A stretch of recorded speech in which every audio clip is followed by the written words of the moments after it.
8.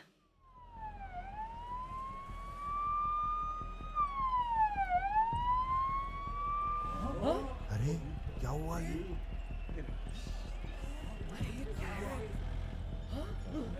बनारस के 80 घाट में वो सुबह कोई आम सुबह नहीं थी। यूं तो उतने ही पंडे अभी भी नहा धोकर जजमान तलाश रहे थे। टूरिस्ट अब भी घाट पर बैठकर या तो अपने भूतकाल में डूबे थे या फिर अपने वर्तमान को भुलाने की कोशिश कर रहे थे। दूर गंगा में मल्लाह भी सुबह होती देख रहे थे। वहीं चाय की दुकान पर बैठे लोग भी रोज की तरह सुबह सुबह चाय पी रहे थे, लेकिन आज उनकी चर्चा का मुद्दा अलग था। और ये आवाजें थोड़ी और तेज होने लगी जैसे ही उन सब के कानों में पुलिस का सायरन बजा, जो पतली सी गली में से जैसे तैसे गुजर रहा था।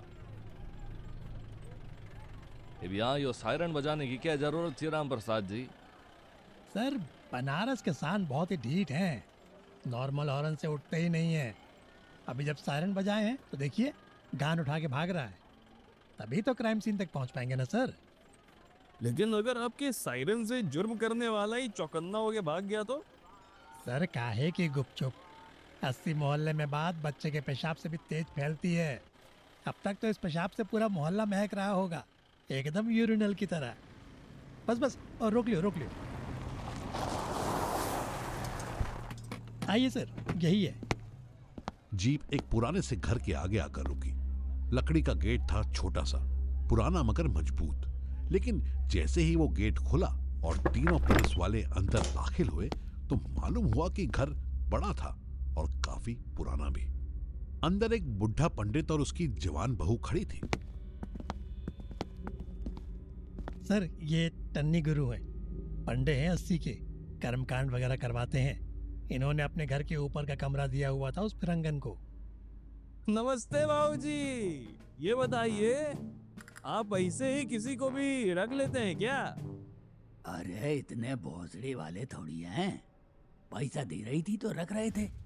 बड़ी नेक लड़की थी साहब, भक्क गोरी थी, कोई रशिया वशिया से थी, ज्यादा पता नहीं है। खाना पीना खिला देते थे, बाकी क्या पूछते। और ये पुलिस से वेरिफिकेशन तो करवाया था, मगर हमको सच में नहीं पता कि ये सब कैसे हुआ। हमने कुछ नहीं किया। अरे ठीक है टन्नी गुरु, गंगा बाहर है, कम से कम आंखों से जमुना ना बहाओ। ये बताओ, किसी को आते जाते देखा था ऊपर? गया तो होगा यहीं से, एक ही गेट है ना? दिन में तो देखत रहे भैया, वो अक्सर रात को ही आया करती थी, तो हम 7 बजे के बाद गेट खुला ही छोड़ देते थे। हम सो जाया करते हैं 6 बजे। तो पता नहीं कौन आया कौन गया, वही लाई होगी जौन बात है। लेकिन हमरी बहुरिया बता रही कि सुबह एक आदमी गया था ऊपर से नीचे उतरता हुआ, कोई 3-4 बजे। राम प्रसाद, हुलिया नोट कर लेना, स्केच बनाएंगे, काम आवेगा। तब तक ऊपर चलें। हाँ हाँ सर, टन्नी गुरु ऊपर ही है ना वो। उन सीढ़ियों से चढ़ते चढ़ते अर्जुन सबसे आगे ऊपर पहुंचा। देखा कि छत से गंगा दिखती थी दूर तक और पूरी छत पर एक ही बड़ा कमरा था। अर्जुन अंदर घुसा तो अंदर का नजारा देखते ही वो चौंका, मगर इस बार थोड़ा कम, क्योंकि वो कुछ ऐसा ही आसिफ अख्तर के घर पर देख चुका था। इस बार लड़की फिरंगन थी, गोरी, लाल बाल वाली, और वो बिस्तर पर उल्टी पड़ी थी। अर्जुन उसके करीब गया तो देखा कि उसकी गर्दन पर एक कट लगा था और इसी कट की वजह से ही उस पूरे बिस्तर पर खून का तालाब जैसा बना हुआ था। कट ऐसी जगह लगा था कि पूरी बॉडी का खून मुश्किल से आधे घंटे में खाली हो गया और बचा तो सिर्फ पीला पड़ चुका शरीर। सब कुछ सेम, सब कुछ। कट भी सेम, किलिंग का तरीका भी सेम। क्या लगा है, एक ही है कातिल? मोटिव्स ऑपरेंडी तो एक ही है, लेकिन मोटिव क्या है इन दोनों किलिंग्स का? उधर तो फिर भी मोटिव समझ में आ रहा था, 5 बजे ऑनर किलिंग, रिवेंज किलिंग, इतना कुछ। लेकिन इस टूरिस्ट ने किसी का क्या बिगाड़ा होगा? हो ना हो ये किसी सनकी का काम है।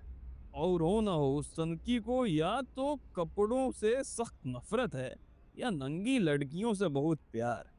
लेकिन एक अजीब बात है कि अनलाइक एनी अदर केसेस लड़की के साथ कोई सेक्सुअल तो नहीं हुई है। ये केस इसलिए ही अलग है क्योंकि एज सुन एज किसी लड़की की लाश बिना कपड़ों के मिलती है तो ये बात साफ होती है कि मर्डर सेक्सुअल एक्टिविटी से रिलेटेड था। लेकिन यहाँ क्या हो रहा है कुछ समझ में ही नहीं आ रहा। राम प्रसाद, आओ चलते हैं, बॉडी तरीनी के पास भिजवा देना। सर, वो एक बात करनी थी। हिना अख्तर वाले केस में आसिफ अख्तर काफी प्रेशर बना रहा है। अभी तो एक किलर मिलेगा जब तो कुछ करेंगे। अभी जब कुछ हाथ लग गए कौन यहाँ तो कैसे दिला दें उसकी बेटी ने इंसाफ। सर, उसे कुछ भी समझ में नहीं आ रहा। हालांकि मैंने प्रॉब्लम का हल ढूंढ लिया है। कैसे? सर, माँ बाप की गैर मौजूदगी में लड़की ने किसी को घर पर बुलाया। हो ना हो यार ही होगा, जवानी की आग है, नॉर्मल है। तो मैंने इसी डायरेक्शन में इन्वेस्टिगेट किया और सर एक बात भी पता लगी। उस हिना का एक बॉयफ्रेंड टाइप का था, मुकुल। आप कहें तो उठा लाऊं? उसकी शक्ल उस स्केच से मिलती है। अरे सर, कुंडली और स्केच से नजर मिलाना बढ़िया आता है मुझे। एक गिरफ्तारी कर लेते हैं केस में, प्रेशर कम होगा। उसके पास तो मोटिव भी होगा ना, लव इंटरेस्ट थी आखिर। उठा लो मगर आराम से। बिल्कुल सर। और हम चलते हैं, आर्टिस्ट से ना एक बार और मदद लेकर आते हैं।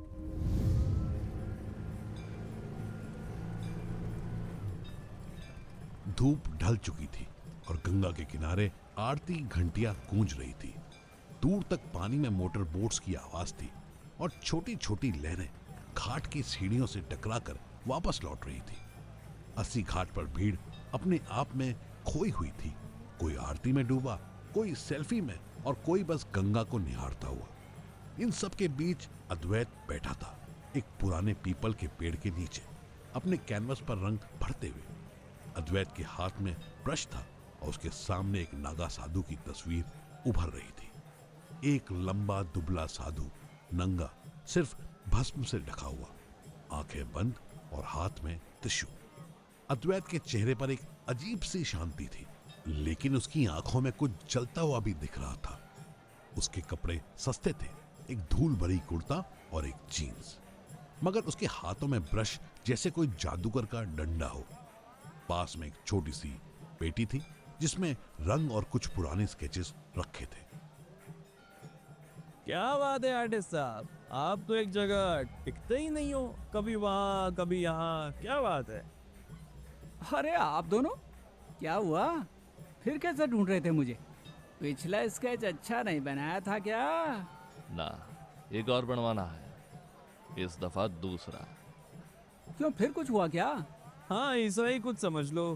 भाई तो भाई यार, तुम आज ये बाबा का स्केच बना रहे हो, वो भी ऐसे नंगे हैं, अजीब नहीं लगता? साहब, नंगा होना तो स्वभाव है। कपड़े तो हमने बनाए हैं अपने डर को छुपाने के लिए। नंगे बदन मुझे एज एन आर्टिस्ट ज्यादा एक्साइट करते हैं। बिल्कुल वैसे लगते हैं जैसे प्रकृति ने बनाकर भेजे थे। लेकिन हर कोई इन नागा बाबा की तरह इतना शांत तो होता नहीं है ना, जो बिना कपड़ों के भी उतना ही शांत हो जितना कि कपड़ों के साथ होता है। स्केचिंग वगैरह तो सब ऐसे ही है, असली आर्ट तो ये है। आप बाहर देशों में जाओगे तब देखना कभी। लाइए हुलिये का पर्चा दीजिए, बना देता हूँ, फिर चलते बनिए। आमद हो रही है। बॉस सुनो ना, तुमने तो हीना को पढ़ाया था, तो कभी नोटिस किया कि किसी लड़के के साथ उसका कोई? ऐसा खास तो नहीं, मगर वो अक्सर बुरके में रहती थी। लेकिन हाँ, एक लड़का था जो अक्सर उसके पीछे रहता था। एक बार तो मैं हिस्टोरिकल आर्ट पढ़ा रहा था और वो हिना के फोटो स्केच कर रहा था। स्केचिंग अच्छा था इसलिए मैंने कुछ नहीं कहा। वैसे लीजिए, आपका स्केच तैयार है। मुकुल नाम था लड़के का, बात कर लीजिएगा एक बार। सर, मैंने कुछ नहीं किया सर। मेरा सच में कोई कनेक्शन नहीं है सर। तेरे फोन में उसकी इतनी सारी फोटो है, साथ साथ चोंच लड़ाता घूमता था।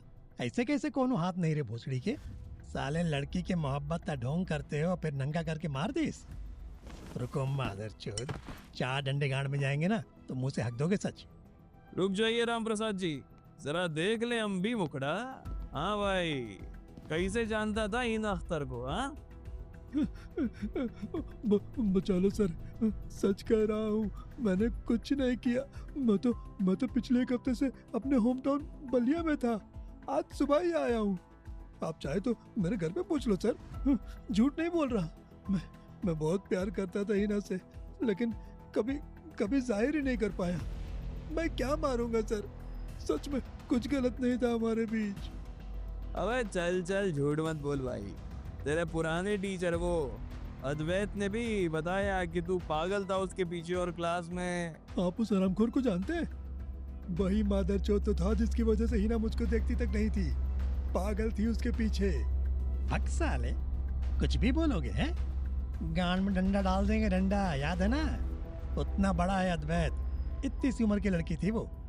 अरे सर आप नहीं समझोगे, आठ वाट पर बड़ी बड़ी बातें करता था वो, मगर था बिल्कुल ठरकी। उसके घर पर गया था मैं, नंगी नंगी तस्वीरें बनाता था। पता नहीं कैसा पागल आदमी है वो। आप उसकी बात क्या सुन रहे हैं? मुझे जाने दीजिए ना प्लीज। आप चाहें तो मेरे घर वालों से पूछ लीजिए, मेरे फोन की लोकेशन चेक कर लीजिए प्लीज। मैंने कुछ नहीं किया है। मुकुल की आंखों और बातों में तो सच नजर आ रहा था, मगर मुकुल जो कह रहा था उसमें कितने % झूठ की मिलावट थी, ये तो अब सिर्फ अर्जुन ही पता लगा सकता था। वो उठा और तेज कदमों से बाहर की तरफ भागा। कहां जा रहा था वो?